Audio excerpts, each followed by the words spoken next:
In last class, we had already learned about what do you mean by single use plans as well as what are the extending plans.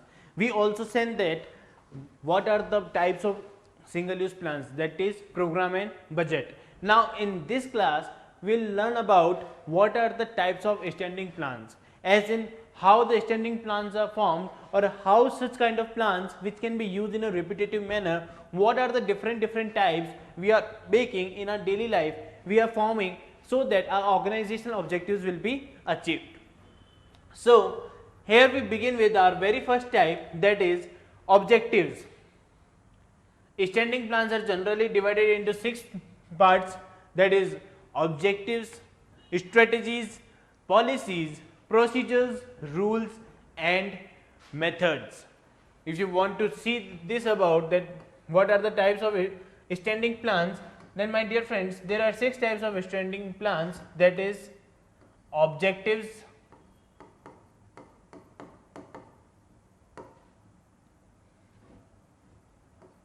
policies, strategies,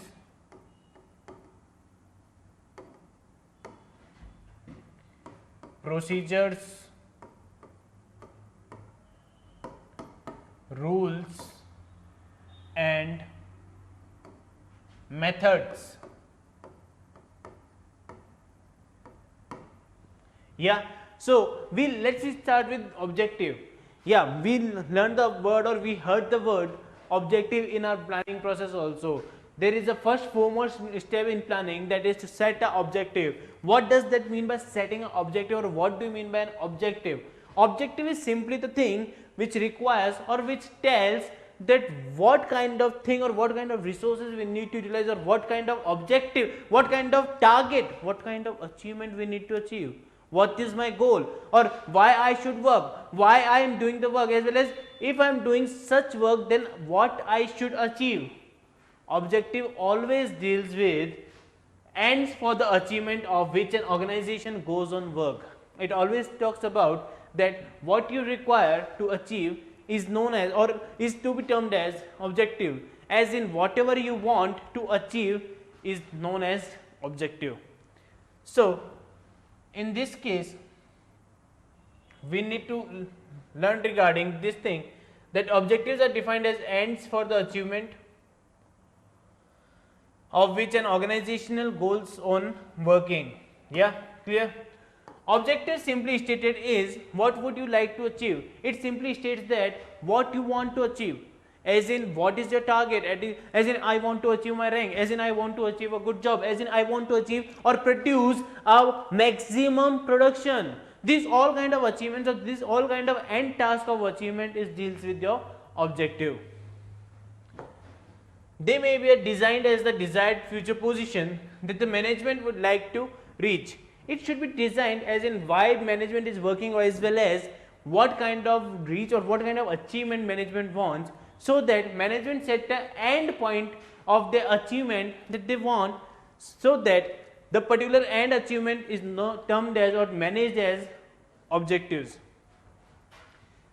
It is the first and foremost step of the planning process is setting organizational objectives. We already learned about that in case of planning process, setting objectives is the first and foremost objective, foremost process, as in it requires that planning only can be done when you have some objective, when you have some target, when you have some goals. Apart from that, if you don't have any goal or you don't have any targets, then my dear friends, you can't make a plan, and as well as you can't do for the particular, you can't stick to the particular plan. Objectives are usually set by top management and serve as a guide for overall planning. Objectives generally set by top management, obviously it deals with your vision and mission and goal of the organization, so it is to be formulated and set by the organization only or top management only. Objectives need to be expressed in specific terms, that is they should be measurable in quantitative terms in the form of written statement of desired results to be achieved within a given period of time. Yeah, objectives are generally measured in measured particular terms, or it may be written, or it may be focused, or it may be noticed that you should write your objective or your targets so that it helps you to achieve such particular target. As in, for example, if you think your organization or your top management decide that you need to produce 100 units of production in a month, this is your objective, this is your short term objective, I must say.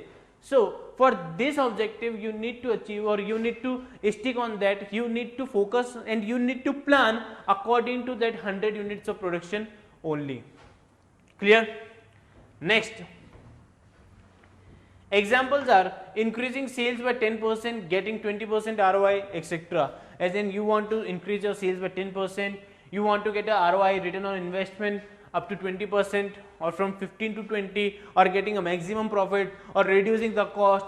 These kind of stuff are generally deals with the objective of an organization. As in, what's the aim of organization?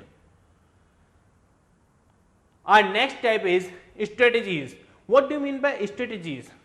Strategies are basically those kind of plans or problems which can help the problems, that how we can face particular problem, particular task, particular resources, particular weaknesses, particular loopholes, how we can deal that, how your particular plans should be followed, how it will be worked on an organization to achieve their objectives, how such particular task, or you must tell about the particular solution of any problem. It all deals with your strategy, that is how you can achieve your organizational objectives.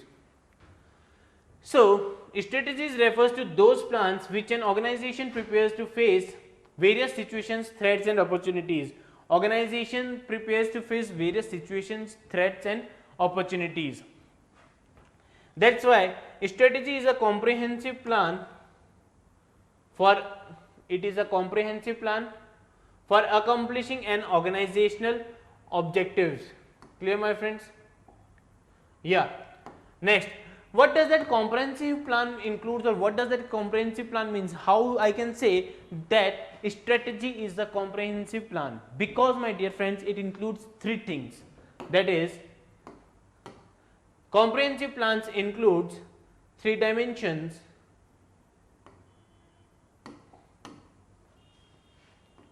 It initially determines the long term objectives, as in what kind of objectives you want to achieve. Generally it is based, or it is focused on your long term objectives only. Then adopting a particular courses of action, it requires a particular course of action, so that your plan formulated, whatever you formulated a plan, it should be implemented in the organization in a correct manner or not. It only decides whether your action is working properly or not. Then allocating resources necessary to achieve the objectives. Last, in case of implementing a plan, you need to allocate your resources in each and every manner in an optimum utilization, so that your production or your resources should be utilized in an efficient and effective manner. Clear? Major strategic decisions will include decisions like whether the organization will continue in the same line of business or combines new line of activities with the existing business. They are examples like, if you want to do a continue your business, then form a strategy accordingly. If you want to merge any other organization, if you want to liquidate your organization or business, it all comes with the strategies, as in what kind of strategy required by you at what time. When the managers of an organization prepare a new strategy for the business, it is called internal strategy. Managers of an organization prepares a new strategy, then it is called the internal strategy. And when some strategies are prepared to respond to the strategies for competitors, that is outsiders, is called external strategies. As in, whenever management made any strategy for within the organization or within which applies to the whole organization, it deals with internal strategies. But if any kind of strategies are formed to the external environment of your business or outside forces of the business, then it will termed as external strategies. Clear? See the example. For example, a company's marketing strategy has to address certain questions like what is the demand, who are the customers, what is the demand of product, which channel of distribution to use, what is the pricing policy, how do we advertise the product, etc. These kind of issues need to be resolved while making or while formulating any strategy. As in, you need to decide, you need to analyze what are the customers you have to deal with, what are the pricing policies of competitors, how my competitors are making product, how they are reducing cost, how my cost of production is not good or my cost is so high, how I can reduce such particular cost. So it all kind of stuff deals with strategy decisions of management. Clear? Our next is policy. So what does we mean by policy? My dear friends, policies are generally based on guidelines, general guidelines which are to be formed or which are to be used to framework or to form or to clear our plans or strategies so that our organizational objectives should be achieved. These are used as a general guidelines in an organization. Refers to the general guidelines which brings uniformity in decision making. Policies refers to general guidelines which brings uniformity in decision making. Yeah, for achievement of organizational objectives, it creates a uniformity as in that it should be applicable to each and every organization, so that these guidelines should be followed by each and every employee, each and every level of management, so their organizational objective should be achieved in an effective and efficient manner. They provide directions to the managers of an organization. What does the policy done? What's the role of policies? They provide direction to the managers. Okay, they are flexible as they may be changed as per requirement. Policies can be changed as and when they are required. They are dynamic in nature. A policy is the general response to particular problem or situation. Policies sometimes deal with general or particular problem or particular situations. Major company policies for all to know, that is customers, clients, competitors, etc. Whereas minor policies are applicable to insiders and continue minute details of information vital to the employees of an organization. For example, in case generally maximum companies made their policies related to the competitors as well as their organization stuff, their resources of the organization, their clients, they generally deal with these kind of policies. But sometimes they need to face or they need to create a policy for within the organization, that how they can use the particular resources, or as well as how the employee should work, or what are the guidelines he or she can be managed or focused. They are generally contained very minute or small details or small information of each and every process. Clear? So these are minor policies.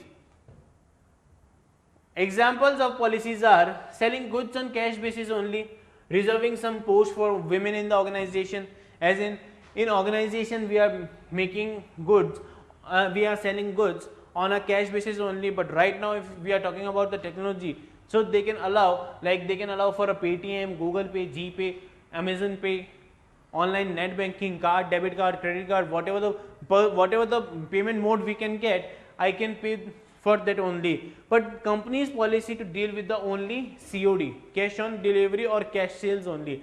They can't deal with the any other mode of payment. So this is the policy of company. Another example here we take about that company reserved some, for example, at least 40% employees are women in the organization. So in this organization, the whatever the number of employees, for example there are 100 employees, there must be 40 are women employees. So this is the policy contained by the organization, so that they can frame a general guideline as in how their organizational objectives should be achieved as well as how they perform their task. Okay, my dear friends, whatever we learned in this class, that is what are the objectives, what are the strategies, and last what is the policy. Now remaining three parts, that is procedure, rule and methods, should be discussed in our next lecture. So please till then, thank you.